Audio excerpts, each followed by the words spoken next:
Hello guys, नमस्कार। Yes sir, Kautilya academy Mathura में आपका पुनः स्वागत है। आज मैं ऑनलाइन क्लासेस में क्लास 12th केमिस्ट्री का लेसन नंबर 3 स्टार्ट करता हूं। विद्युत रसायन, इलेक्ट्रोकेमिस्ट्री, विद्युत रसायन। डियर गाइस, विद्युत रसायन क्या है, इसकी परिभाषा रसायन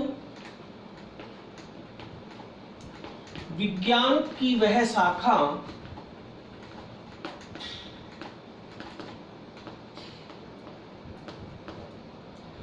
जिसके अंतर्गत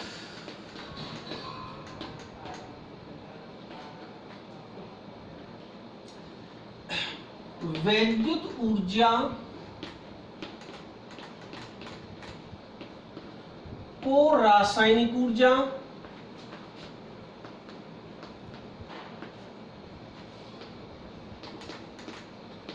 व रासायनिक ऊर्जा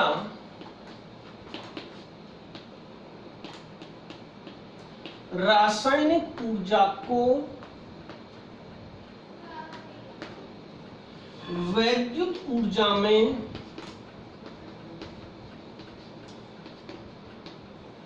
परिवर्तन का अध्ययन किया जाता है। वैद्युत रसायन कहलाती है। उसे वैद्युत रसायन कहते हैं। इस डेफिनेशन को हम ऐसा भी कह सकते हैं, रसायन विज्ञान की जिस शाखा में विद्युतीय अभिक्रियाओं, विद्युत चालकों एवं विद्युत ऊर्जा एवं रासायनिक ऊर्जा का अध्ययन किया जाता है, अंतः परिवर्तन वैद्युत ऊर्जा का रासायनिक ऊर्जा में और रासायनिक ऊर्जा का वैद्युत ऊर्जा में अंतः परिवर्तन किया जाता है, उसे कहते हैं वैद्युत रसायन।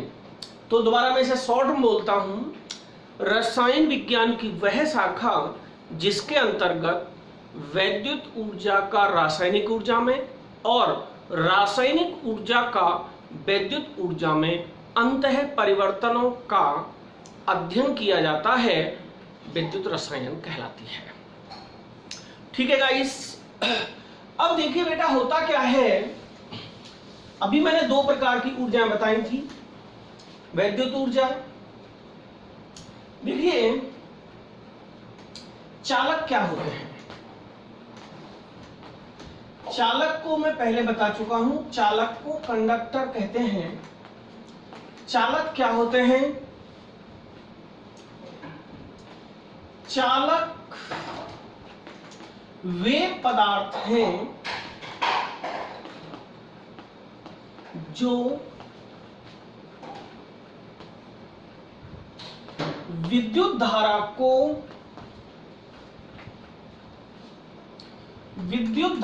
को एक स्थान से दूसरे स्थान तक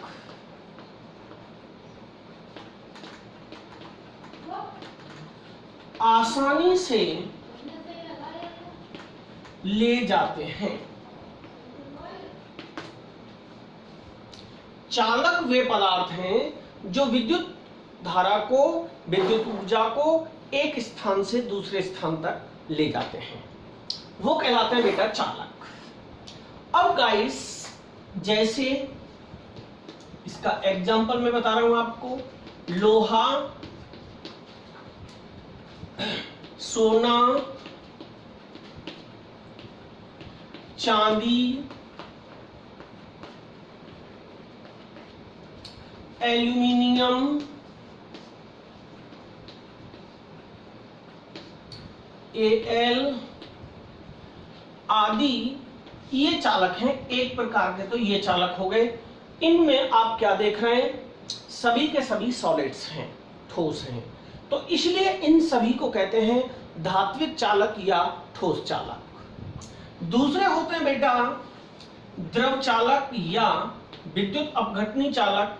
सभी अम्ल तथा क्षार, सभी अम्ल तथा क्षार ये कहलाते हैं विद्युत अपघटनी चालक। तो गाइस चालक जो होते हैं, चालक दो प्रकार के होते हैं बेटा। चालक के प्रकार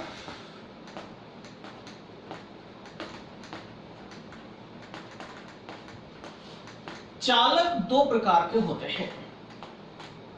ये दो प्रकार के होते हैं। कौन कौन से दो प्रकार के होते हैं? नंबर एक धात्विक चालक, मेटेलिक कंडक्टर। दूसरे होते हैं अधात्विक या विद्युत अपघटनी चालक। इन्हें कहते हैं इलेक्ट्रोलाइटिक कंडक्टर्स। इलेक्ट्रोलाइटिक कंडक्टर्स दो तरीका के चालक होते हैं, एक होते हैं धात्विक चालक और दूसरे होते हैं विद्युत अपघटनी चालक। तो नंबर 1 लेता हूं मैं, नंबर 1 लेता हूं मैं धात्विक चालक।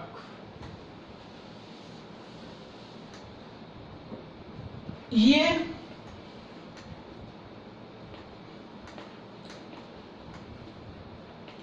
वे चालक हैं जिनमें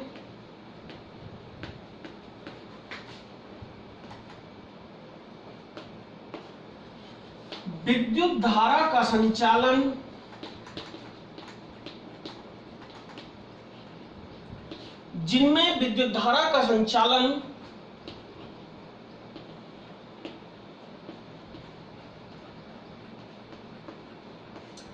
इलेक्ट्रॉन करते हैं। विद्युत धारा का संचालन इलेक्ट्रॉन करते हैं। ये ठोस होते हैं।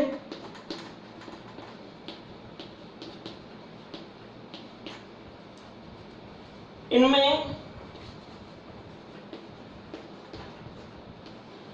कोई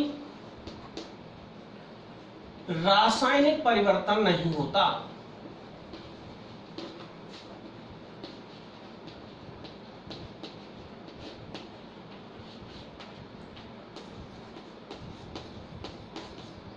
तो आप ध्यान रखेंगे बेटा कि इनमें विद्युत धारा का संचालन जो करते हैं वो इलेक्ट्रॉन करते हैं, और ये मूल चीज ये है कि ये सॉलिड होते हैं।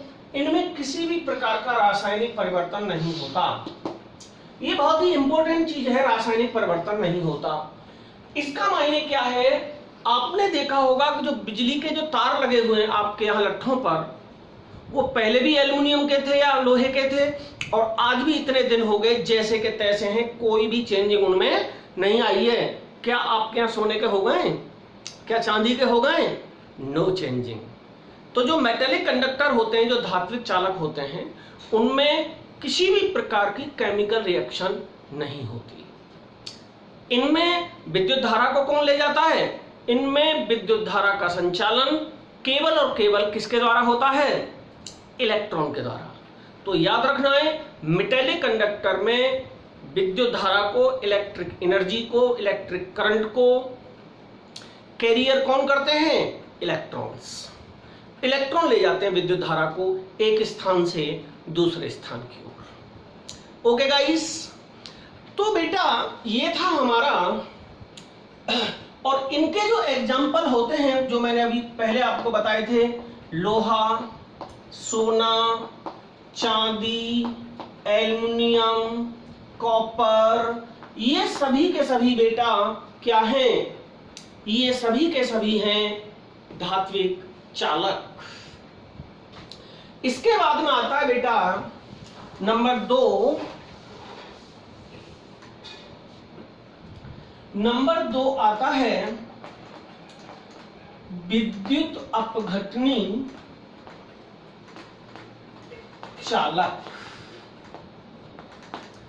विद्युत अपघटनी चालक ये द्रव होते हैं। ये द्रव होते हैं, इनमें विद्युत धारा का संचालन आयन करते हैं। ध्यान रखना, इनमें विद्युत धारा का संचालन कौन करता है? आयन करते हैं, आयन ले जाते हैं। इनमें रासायनिक क्रिया होती है। जब विद्युत धारा प्रवाहित करते हैं इन चालकों में तो वह धनायन और ऋणायनों में अपघटित हो जाता है। धनायन चले जाते हैं कैथोड पर, ऋणायन चले जाते हैं एनोड पर। इस तरीके से विपरीत आवेश की ओर आयनों की रासायनिक क्रिया होती है और रासायनिक क्रिया के बाद जो उनमें रासायनिक क्रियाएं होती हैं तो मैं थोड़ी देर आगे बताऊंगा। रासायनिक क्रिया होती है, इसका उदाहरण है, इन चालकों का उदाहरण है अम्ल HCl, H2SO4, HNO3, क्षार CaOH का होल ट्वाइस एंड NaOH। जितने भी अम्ल और क्षार हैं इस श्रेणी में रखे गए हैं। ये सभी लिक्विड फॉर्म में होते हैं, द्रव होते हैं, इसलिए इनको कहते हैं विद्युत अपघटनी चालक। जो घरों में इन्वर्टर वाली बैटरी जो होती है बेटा, उसमें बैटरी में एक कोने से दूसरे कोने तक लाइट को ले जाने के लिए, करंट को ले जाने के लिए तेजाब भरा जाता है और वो तेजाब क्या है? अम्ल है। समझ में आगे बात नहीं आई? वो क्या है बेटा? अम्ल है, एसिड है। तो गाइस इस तरीके से ये जो है बहुत ही महत्वपूर्ण चालक होते हैं विद्युत अपघटनी चालक। वेरी इंपॉर्टेंट कंडक्टर्स होते हैं, इन्हीं का यूज होता है सेल बनाने में। इस चैप्टर में आप विद्युत अपघटनी चालकों के बारे में ही ज्यादा पढ़ेंगे। तो गाइस क्वेश्चन इन दोनों में डिफरेंस का आ जाता है। कई बार परीक्षा में इनसे रिलेटेड डिफरेंस का क्वेश्चन पूछा गया है।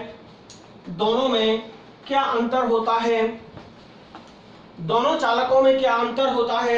एक तरफ को लिख लिया आपने धात्विक चालक और दूसरी तरफ को लिख लिया आपने आयनिक चालक। धात्विक चालक और दूसरी तरफ लिख लिया आपने अपघटनीय चालक।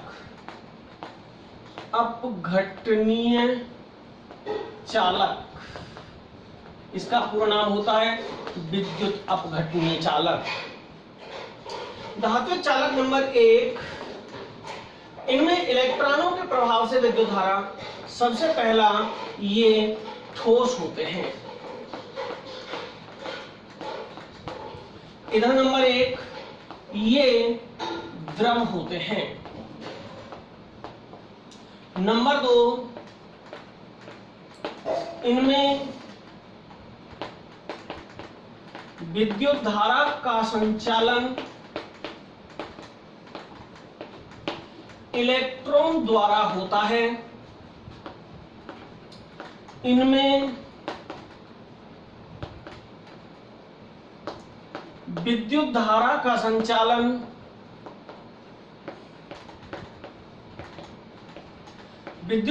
संचालन आयनों द्वारा होता है।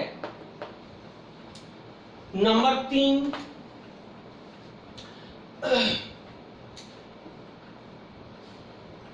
विद्युत प्रवाह में जब इनमें विद्युत धारा प्रवाहित होती है। विद्युत प्रभाव में कोई रासायनिक परिवर्तन नहीं होता, कोई रासायनिक परिवर्तन नहीं होता। कहा था ना मैंने अभी पीछे, इनमें विद्युत प्रवाह के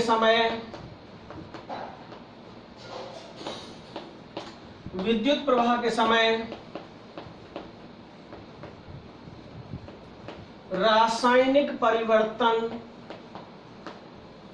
होता है। नंबर 4, इनमें पदार्थ का प्रवाह नहीं होता, इनमें पदार्थ का प्रवाह नहीं होता,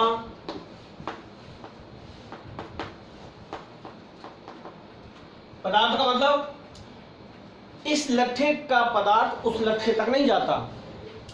इनमें आयन विपरीत इलेक्ट्रोड की ओर गमन करते हैं। नंबर 5, ताप का प्रभाव ताप बढ़ाने पर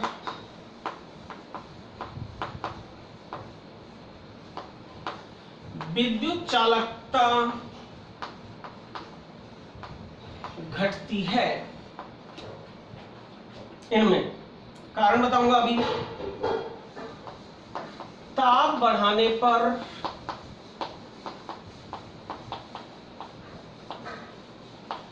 विद्युत चालकता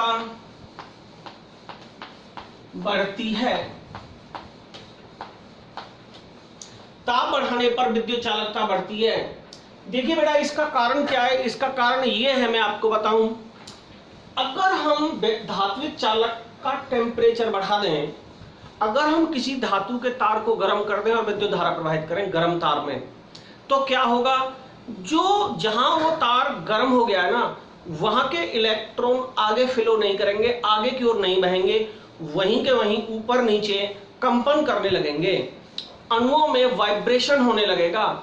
इस वाइब्रेशन की वजह से क्या होगा? इस वाइब्रेशन की वजह से विद्युत धारा वहीं रुक जाएगी, थोड़ी बहुत प्रवाह होगा।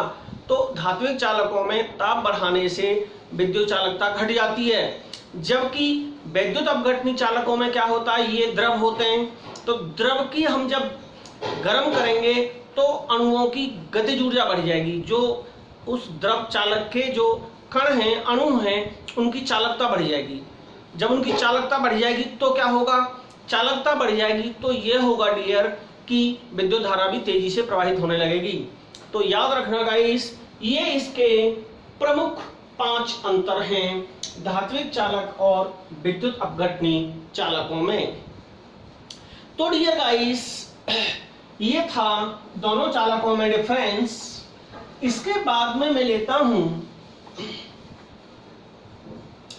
देखिए जो ये होते हैं, यहां जरूरत पड़ेगी इस चैप्टर में रेडॉक्स अभिक्रिया की।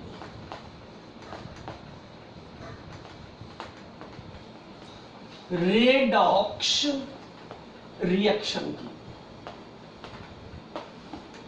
रेडॉक्स अभिक्रिया क्या होती है बेटा?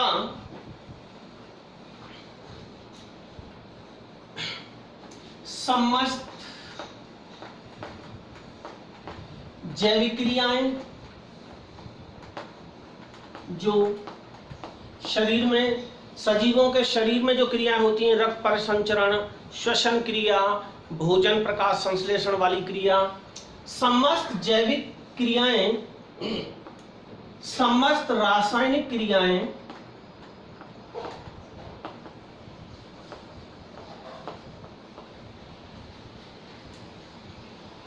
वैद्युत क्रियाएं,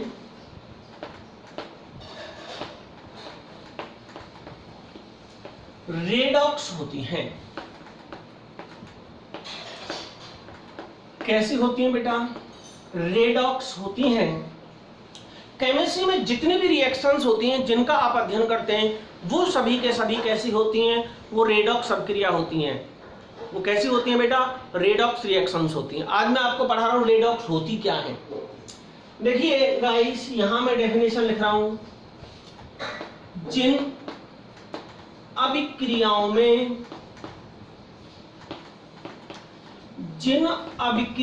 में अपचयन को क्या कहते हैं? इसी को कहते हैं रिडक्शन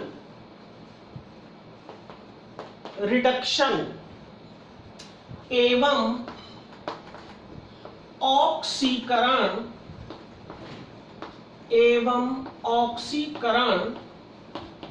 ऑक्साइडेशन,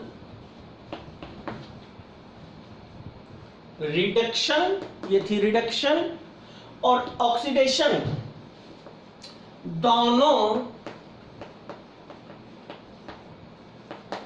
साथ साथ होते हैं।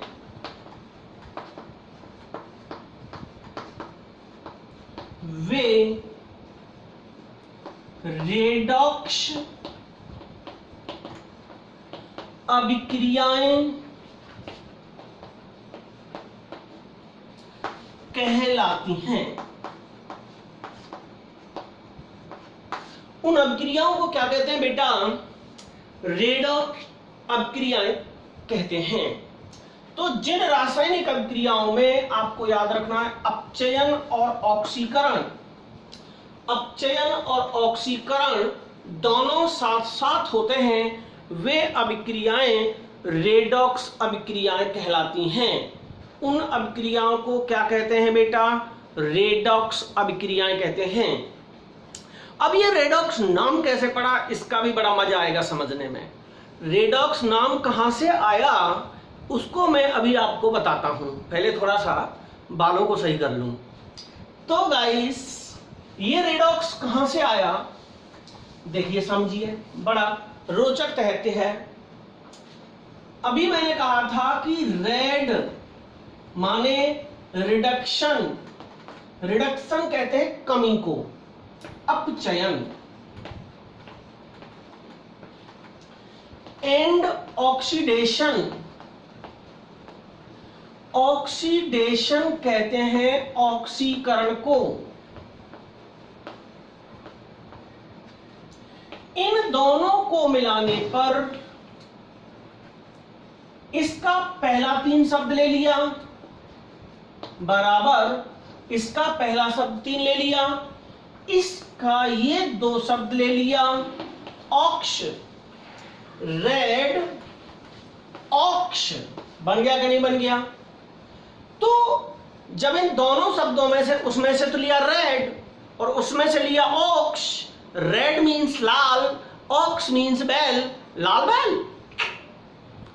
बैल नहीं, रिड ऑक्स का मतलब जिस अभिक्रिया में रिडक्शन और ऑक्सीडेशन दोनों साथ साथ होते हैं वे रासायनिक अभिक्रियाएं रेडॉक्स अभिक्रियाएं कहलाती हैं। समझ में आ गया? बात नहीं आया?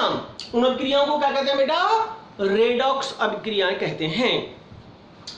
अब डियर गाइस, जैसे क्या होता है रेडॉक्स में, आपको याद रखना है, इसमें तो ऑक्सीकरण संख्या में कमी होती है, याद रखना, और इसमें ऑक्सीकरण संख्या में वृद्धि होती है। याद रखना है आपको ये बात। रिडक्शन में तो ऑक्सीकरण संख्या में कमी होती है, ऑक्सीकरण में ऑक्सीकरण संख्या में वृद्धि होती है, और जिस अभिक्रिया में ये दोनों मिल जाती हैं उस अभिक्रिया को कहते हैं रेडॉक्स अभिक्रिया। समझ गए ना? तो जितने भी सेल होते हैं, जैसे बैटरी है, इन्वर्टर वाली बैटरी है, जितने भी सेल होते हैं, जितनी भी रासायनिक अभिक्रियाएं होती हैं, उनमें 2 अभिक्रियाएं, 2 अर्ध अभिक्रियाएं साथ साथ होती हैं, एक अपचयन अर्ध अभिक्रिया और एक ऑक्सीकरण अर्ध अभिक्रिया। उदाहरण दे रहा हूं मैं यहां, जैसे Cl2 plus electron gives us 2Cl negative. कितने इलेक्ट्रॉन जोड़े गए यहां पर बताइए, कितने इलेक्ट्रॉन जोड़े गए हैं? 2 इलेक्ट्रॉन जोड़े गए हैं। Cl2 plus 2 electron gives us 2Cl negative. अब याद रखना है आपको, बहुत इंपॉर्टेंट चीज बात बता रहा हूं मैं। पहले उदासीन था Cl2, इसकी ऑक्सीकरण संख्या 0 थी। उदासीन की ऑक्सीकरण संख्या सदैव 0 होती है, और यहां ऑक्सीकरण संख्या क्या हो गई है? माइनस हो गई है। घट गई है कि नहीं घट गई है? तो कमी हो गई।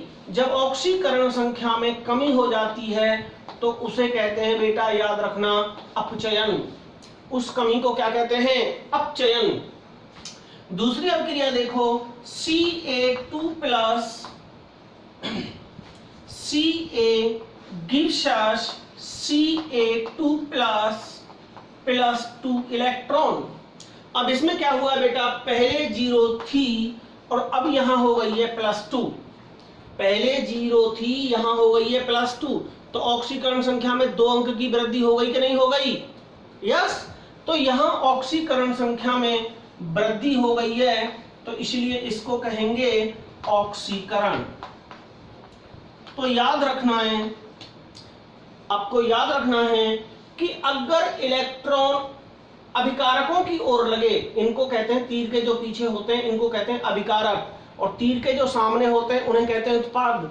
अगर इलेक्ट्रॉन अभिकारकों की ओर जुड़े तो उसे कहते हैं अपचयन, और अगर इलेक्ट्रॉन उत्पाद की ओर जुड़े तो उसे कहते हैं ऑक्सीकरण या उपचयन।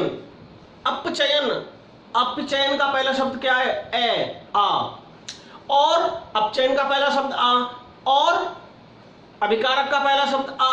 अगर अभिकारक में इलेक्ट्रॉन जुड़ जाए, आ में इलेक्ट्रॉन जुड़ जाए तो अभिक्रिया होती है अपचयन, और उत्पाद में इलेक्ट्रॉन जुड़ जाए, उत्पाद का पहला शब्द उ और उपचयन का भी पहला शब्द उ। अगर उत्पाद में इलेक्ट्रॉन जुड़ जाए तो उपचयन, अभिकारक में इलेक्ट्रॉन जुड़ जाए तो अपचयन। तो मैं ऐसे लिख सकता हूं आपकी याद के लिए, आप भूले नहीं।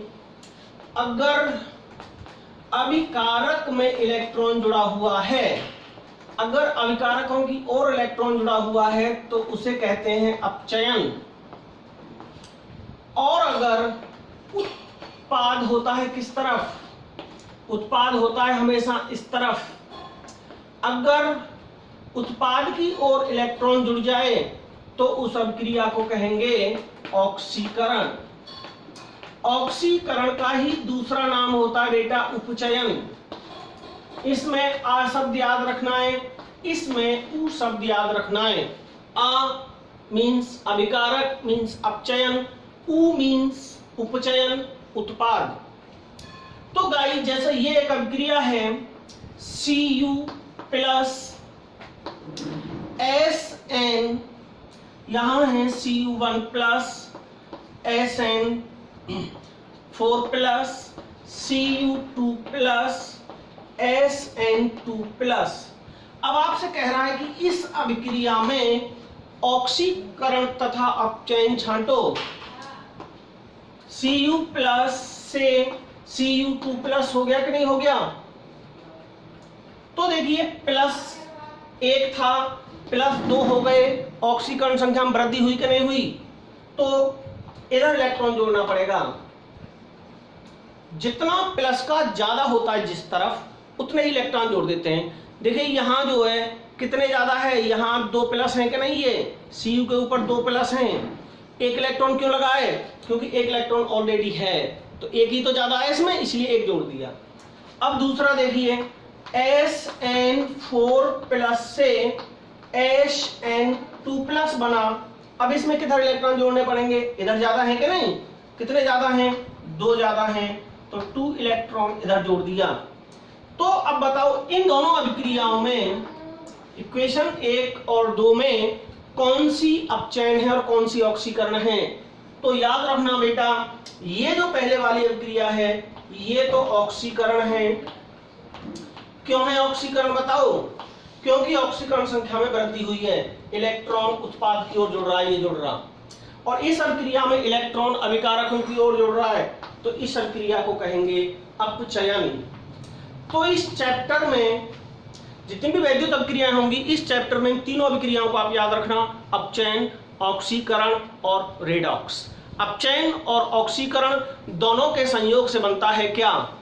रेडॉक्स अभिक्रिया। तो गाइस ये था मेरा आज का टॉपिक।